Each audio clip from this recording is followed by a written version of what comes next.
आज के इस वीडियो में हम सभी यहाँ पे देखने वाले नेक्स्ट वीडियो बहुत ही शानदार। और देखिए यहाँ पे 20 क्वेश्चन, जब तक फॉर्म रीओपन नहीं हो रहा है तब तक मैं 20 क्वेश्चन डेली शाम में 6 बजे जो आता था उसको मैं लाता रहूँगा। और जैसे ही रीओपन हो जाएगा, फॉर्म कंप्लीट हो जाएगा, मैं डेली 50 क्वेश्चन लाता रहूँगा। अभी ये 20 क्वेश्चन मैं इसलिए ला रहा हूँ कि आप क्या पढ़े हैं, पहले क्या नहीं पढ़े हैं, आपके अंदर कितना जुनून है जॉब का, आप कितना तैयारी करके बैठे हैं। आपको ये डेली 20 क्वेश्चन आपको पता दिलाता रहेगा कि आप कितना पानी में हैं, ठीक है ना। 20 क्वेश्चन में से 15 से कम अगर आप जवाब देते हैं तो समझ लीजिए 15 से कम अगर ईमानदारी से अगर आपको आ रहा है 15 से कम, तो समझिए आपको अभी तैयारी करने की ज़रूरत है। 15, 14 भी, 16 ये सब आ रहा है, मतलब आप एक बेहतर स्टूडेंट है और जॉब का पूर्ण दावेदार है। क्योंकि एग्ज़ाम बेस्ड मैं क्वेश्चन, थ्योरिकल क्वेश्चन, कॉन्सेप्ट वाला क्वेश्चन ला रहा हूँ ताकि आप लोग को बेनिफिट हो, ठीक है। चलिए शुरू करते हैं। क्वेश्चन हमसे कर रहा है, यहाँ पे आप सभी देख सकते हैं कि कौन सा कथन स्कूल में स्वास्थ्य शिक्षा यानी स्वच्छता शिक्षा के महत्व को सबसे अच्छा वर्णन करता है। यानी स्कूल में स्वच्छता के शिक्षा के महत्व के सबसे अच्छा कौन डिफाइन करता है। स्कूलों में स्वास्थ्य शिक्षा समग्र सार्वजनिक स्वास्थ्य में बहुत कम योगदान देती है, गलत। यह आजीवन स्वस्थ आदतें डालने और बीमारी के प्रसार को रोकने में महत्वपूर्ण भूमिका निभाती है, ये बातें तो सही है। केवल शैक्षणिक प्रदर्शन पर ध्यान देना चाहिए, स्वच्छता पर नहीं, गलत। यह अनावश्यक है क्योंकि बच्चे घर पर स्वच्छता के तरीके सीखते हैं, गलत। तो देखिए, जो बच्चा स्कूल में सीखता है आजीवन उसके जीवन में कुछ न कुछ वो परिवर्तन लाता है, वो सीखा हुआ चीज़। तो स्वच्छता अगर स्कूल में सिखाया जाए स्वच्छता के बारे में, तो कहीं ना कहीं बच्चा उसको आजीवन जो है इस्तेमाल करेगा, रोग को बचाने में, रोग से फैलने में, इन सब चीज़ों में उसका इस्तेमाल वो आजीवन कर सकता है, भूमिका निभा सकता है। तो अपन भी इसका राइट है, ओके। आगे है यहाँ पे आप लोग देख लीजिए कि समुदाय कम्युनिटी में जो नियोनेट्स नवजात शिशु होते हैं और छोटे बच्चे होते हैं उनके लिए होम विजिट का प्राथमिक उद्देश्य निम्नलिखित में से कौन सा है। देखिए ऐसे क्वेश्चन पूछेंगे, आपसे दे देगा, ठीक है ना, आपसे जो है दे देगा 1, 2, 3, कहेगा इनमें से 1, 2 सही है, 1 सही है, सब सही है, कोई सही नहीं है। तो ऐसा क्वेश्चन भी आपको देखने को मिलेगा, ठीक है ना। तो होम विजिट के लिए एक बच्चे के लिए कौन सा जो है उद्देश्य, प्राथमिक उद्देश्य है एक बच्चे के लिए, ठीक है ना। तो देखिए यहाँ पे संभावित स्वास्थ्य की शीघ्र पहचान और हस्तक्षेप प्रदान करना, ये बात तो सही है। होम विजिट इसीलिए किया जाता है ताकि जो भी स्टार्टिंग में बीमारी है, जो भी स्वास्थ्य पर पड़ने वाला इफ़ेक्ट है, उसको शीघ्र पहचान कर उसका निदान किया जा सके, ठीक है। तो ये बच्चा हो बूढ़ा हो सबके लिए होम विजिट में ये चीज़ें लागू होता है, तो पहला सही है। दूसरा है स्वास्थ्य बाल विकास और कल्याण को बढ़ावा देना। होम विजिट के माध्यम से बच्चे, छोटे बच्चे को होम विजिट के उद्देश्य यही होता है कि जो स्वस्थ बाल विकास है वो उसको और बाल कल्याण को बढ़ावा देना, ओके। परिवारों को वित्तीय शिक्षा और जो है समस्याओं को प्रदान करना, ठीक है। तो ये गलत हो जाएगा। होम विजिट के माध्यम से कोई वित्तीय शिक्षा, फाइनेंशियल एजुकेशन या ये सब जो है सहायता प्रदान नहीं किया जाता है। समस्या का जो है आपको इनका वित्तीय से लेना देना नहीं होता है। तो तीसरा गलत है। तो इस प्रकार से आप लोग देख लीजिए, 1, 2, 2, 3 गलत, 1, 3 गलत, 1, 2, 3 गलत, 1, 2 हाँ 1, 2 सही। तो ऑप्शन डी राइट होगा। आगे मैं बढ़ता हूँ। यहाँ पे क्वेश्चन पूछ रहा है प्रतीक्षा प्रणाली में मैक्रोफेज की भूमिका में शामिल है, यानी इम्यूनिटी सिस्टम में मैक्रोफेज जो है कि किस भूमिका में जो है शामिल है। पैथोजेंस और सेलुलर कचरे को निगलना और पाचन करना, ऊतकों तक ऑक्सीजन पहुंचाना, एंटीबॉडी का संश्लेषण करना, इंसुलिन का उत्पादन करना। तो देखिए मैक्रोफेज की भूमिका में जो शामिल है वो कौन है इम्यूनिटी सिस्टम में। तो सबसे पहले यह इंसुलिन का तो उत्पादन करता नहीं है, तो ये तो अपन गलत हो जाएगा, ठीक है। पैथोजेंस और सेलुलर कचरे को निगलना और पाचन करना ये हो सकता है। ऊतकों तक ऑक्सीजन पहुंचाना, गलत। एंटीबॉडी का संश्लेषण करना, गलत। तो राइट ऑप्शन नंबर ए हो जाएगा। जो मैक्रोफेज होता है प्रतीक्षा प्रणाली में, मैक्रोफेज की भूमिका यही होता है कि यह जो पैथोजेंस होते हैं जिसके कारण बीमारी उत्पन्न होते हैं, जो सेलुलर कचरे हैं उसको निगलता है, डाइजेस्ट करता है, पाचन करता है, ठीक है, याद रखिएगा। आगे है नेक्स्ट क्वेश्चन है माय डियर यहाँ पे कि सामुदायिक स्वास्थ्य टीमों में महामारी विज्ञानों की एक प्रमुख भूमिका है। एपिडेमियोलॉजी जो है उसका प्रमुख भूमिका क्या है कम्युनिटी हेल्थ टीम में, ठीक है ना। कम्युनिटी हेल्थ टीम में जो एपिडेमियोलॉजी है उसकी भूमिका क्या है। तो एपिडेमियोलॉजी जो पढ़े होंगे पता है कि एपिडेमियोलॉजी का क्या काम होता है, क्या उद्देश्य होता है। देखिए, आबादी में बीमारियों के पैटर्न और कारकों का अध्ययन करना एपिडेमियोलॉजी ये करता है, बात सही है। दंत परीक्षण गलत। प्रत्यक्ष नर्सिंग देखभाल प्रदान करना गलत। औषधियों का प्रबंध करना गलत। तो राइट आंसर ऑप्शन ए होगा।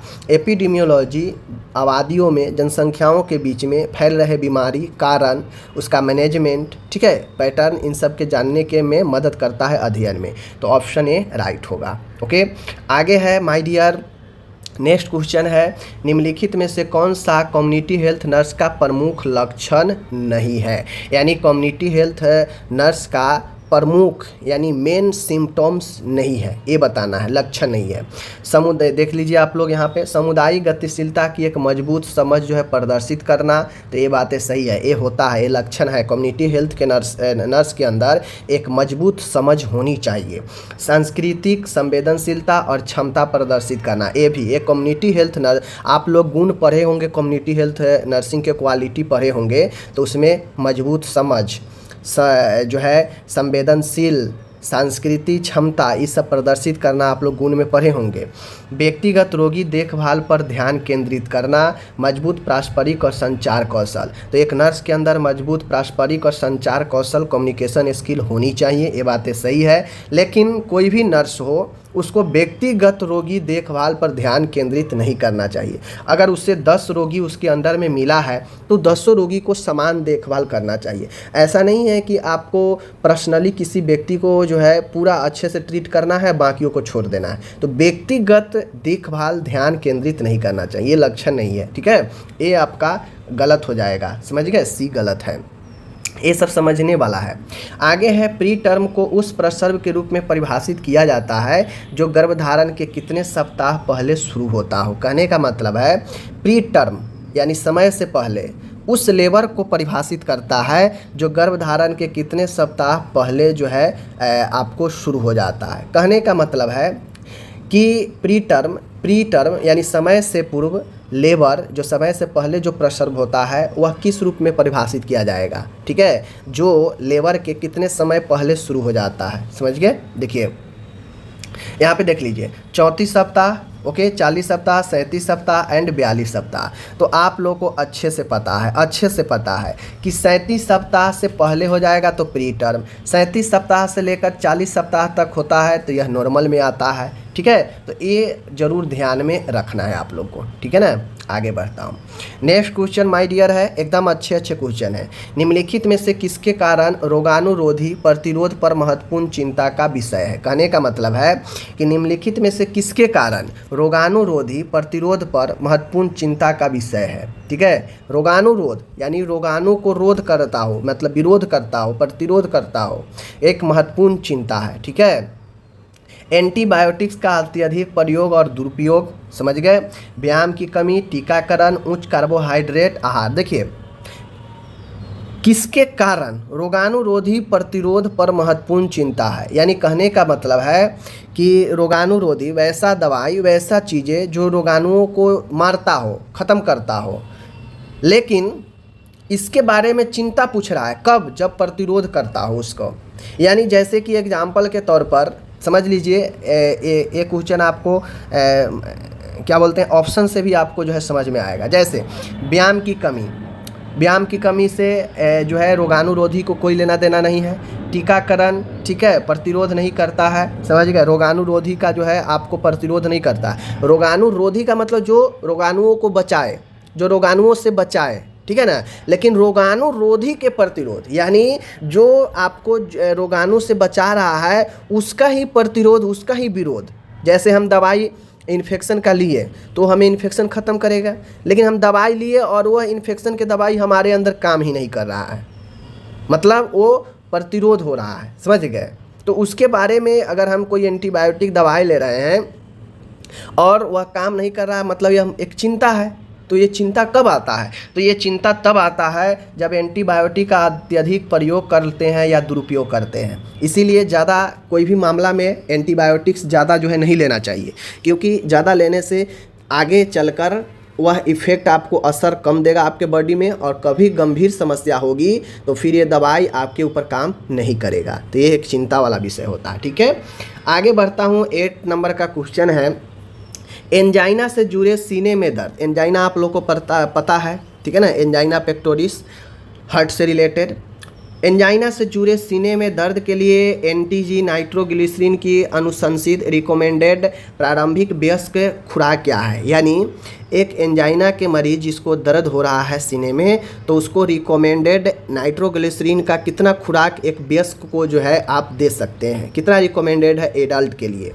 2.5 मिली इंट्रावेनली, 5 मिली मौखिक रूप से, 0.4 milligram sublingual and 1 milligram intramuscular. ठीक है, देखिए अब ये जो खुराक होता है ये आपको 0.3 मिलीग्राम से लेकर 0.6 मिलीग्राम तक होता है, और ये जो दिया जाता है एंटीजी सीने में जो दर्द होता है, एंटीजी जो होता है नाइट्रोग्लिसरीन, ये सब लिंगुअल दिया जाता है, जीभ के नीचे रखने के लिए दिया जाता है। ठीक है, तो ऑप्शन सी राइट होगा।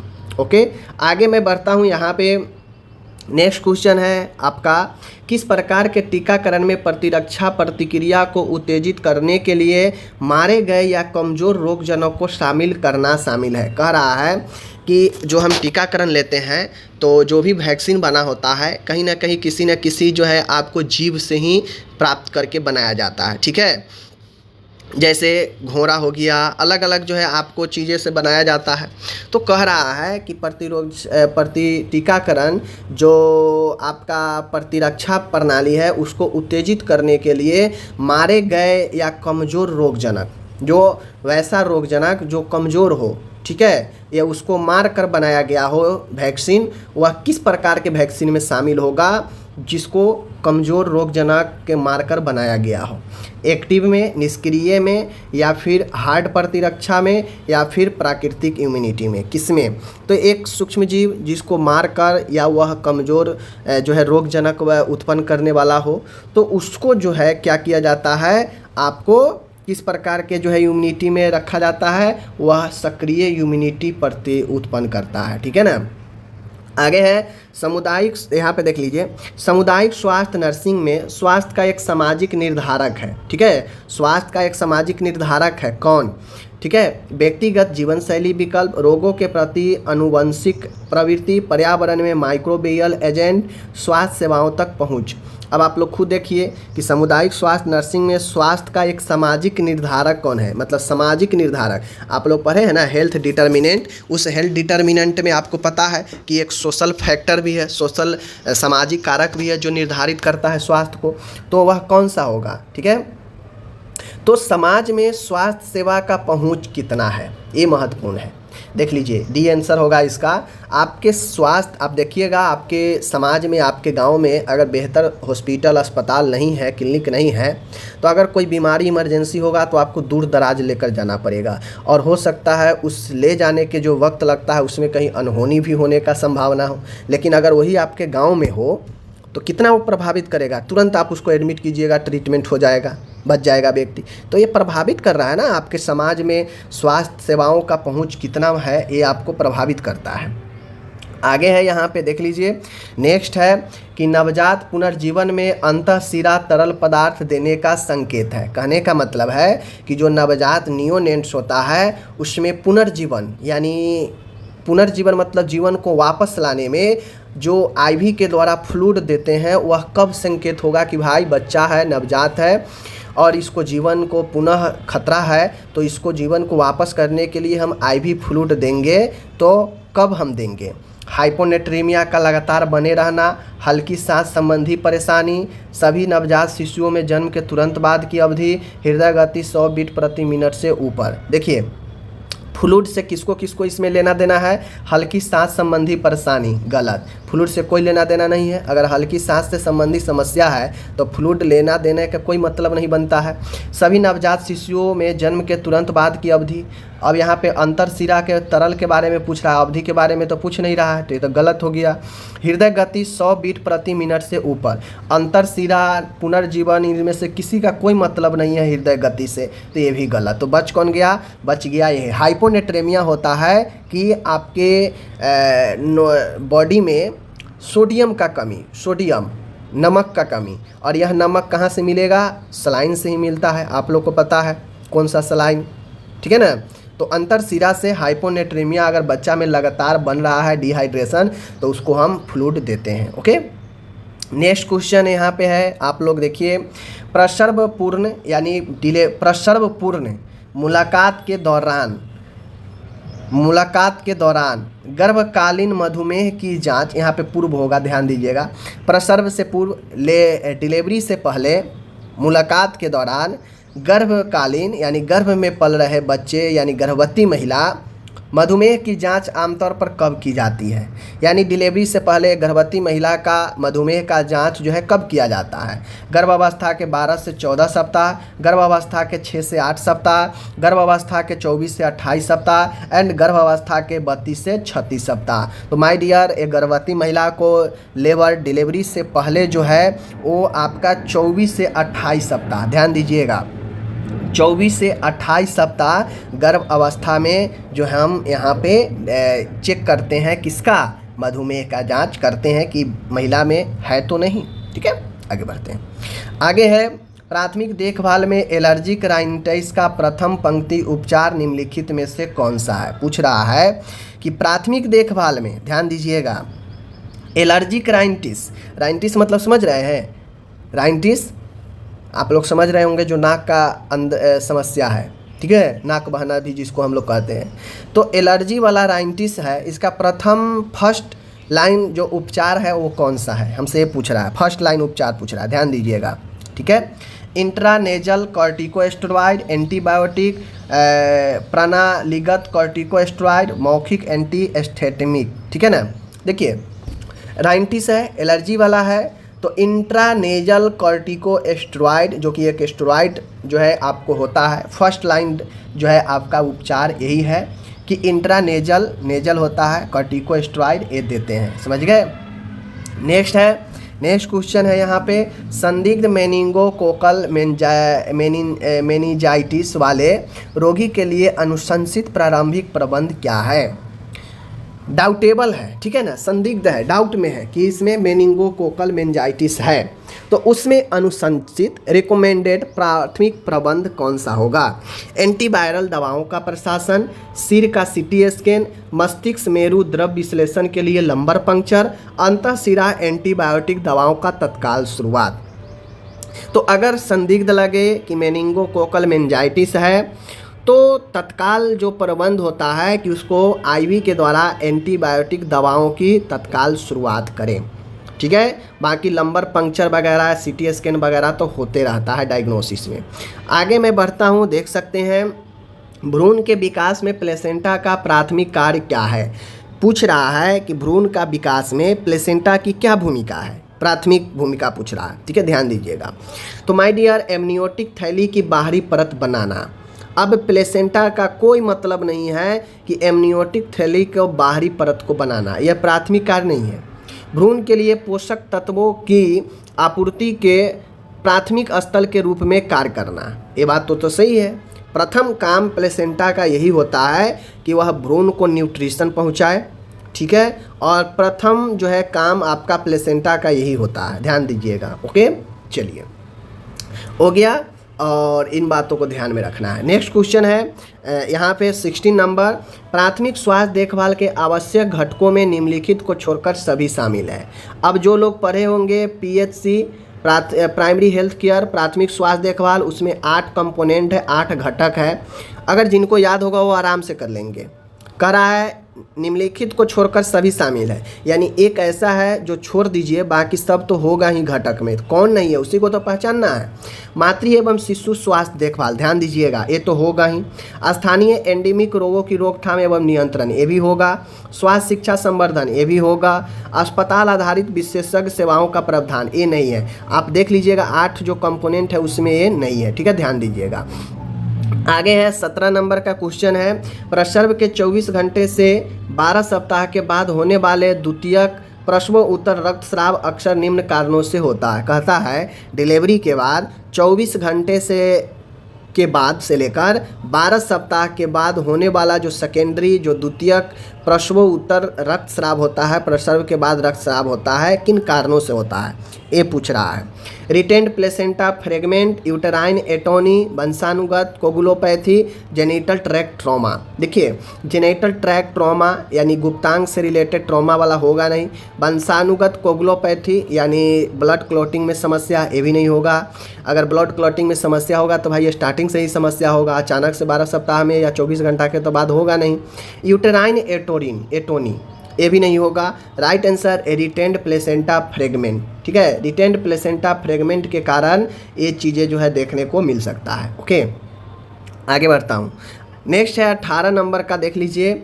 गर्भवती महिला में गंभीर और लगातार सिर दर्द, एक गर्भवती महिला है और उसमें गंभीर और लगातार सिर दर्द निम्नलिखित में से किसके संभावित जोखिम के तत्काल रेफरल की आवश्यकता का संकेत दे सकता है।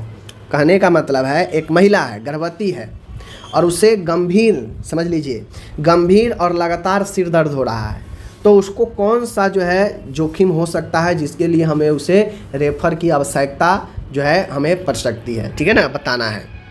मूत्रपत्र के संक्रमण, क्या ये है, या एनीमिया है, या फिर जेस्टेशनल हाइपरटेंशन है, या हाइपरमेसिस ग्रेविडेरम है। देखिए ऐसे भी हाइपरटेंशन होता है तो सिर जो है चक्कर आपका जो है भारी होने ही लगता है। तो जेस्टेशनल हाइपरटेंशन एक है जिसमें लगातार और गंभीर दर्द होने पर पेशेंट को रेफरल का संकेत देता है, तो ये ऑप्शन नंबर सी राइट होगा। 19 सेकेंड लास्ट क्वेश्चन है, वह प्रक्रिया जिसके द्वारा एक रोगजनक यानी जो रोग पैदा करने वाला हो, रोगजनक संक्रमण के मूल स्थल के शरीर के अन्य भागों में फैलता है, क्या कहलाता है। कहने का मतलब है वह प्रक्रिया जिसके द्वारा सूक्ष्म जीव शरीर में प्रवेश है लेकिन जिस जगह पर है उस जगह से शरीर के अन्य भागों में अगर फैलता है तो उस प्रक्रिया को हम क्या कहेंगे। स्थानीयकरण, व्यवस्थापन, इंक्यूबेशन और डिसेमिनेशन। तो माय डियर, शरीर में एक अंग से अनेक भागों तक इन्फेक्शन फैलना डिसेमिनेशन कहलाता है, ऑप्शन डी, ठीक है। आगे मैं बढ़ता हूँ माय डियर, यहाँ पे 20 है, निम्नलिखित में से कौन सी अगुणित कोशिकाओं में से एक है जो शुक्राणु कोशिका के अर्धसूत्री विभाजन से उत्पन्न होता है और शुक्राणु में परिपक्व होता है, बताना है। अगुणित कोशिका कौन है जो शुक्राणु कोशिका के अर्धसूत्री विभाजन से उत्पन्न होता है और शुक्राणु में परिपक्व हो जाता है, ठीक है, कौन है बताइए भाई। तो एक्रोसोस, स्पर्मोटिड और स्पर्मेटोगोनियम और स्पर्मेटोजोआ, क्या राइट आंसर होगा। तो 20 का right answer option B spermatid जो होता है यह शुक्राणु कोशिका के अर्धसूत्री विभाजन के बाद शुक्राणु में परिपक्व होता है, स्पर्मेटिड, ठीक है, ध्यान रखिएगा। तो इस प्रकार से माय डियर आज हमने 20 क्वेश्चन 20 क्वेश्चन मैंने कर लिया, ओके। और आप लोग ईमानदारी से बताइएगा कि क्या 15, 14 या 16 या इससे ज़्यादा जवाब दिए हैं या आपको आ रहा था तो गुड, ईमानदारी से। नहीं आ रहा था तो ईमानदारी से इसको कंप्लीट कीजिए, पढ़िए, सर्च कीजिए, बुक पढ़िए इससे रिलेटेड, तब नॉलेज बढ़ेगा, ठीक है। मिलते हैं अगले वीडियो में, धन्यवाद।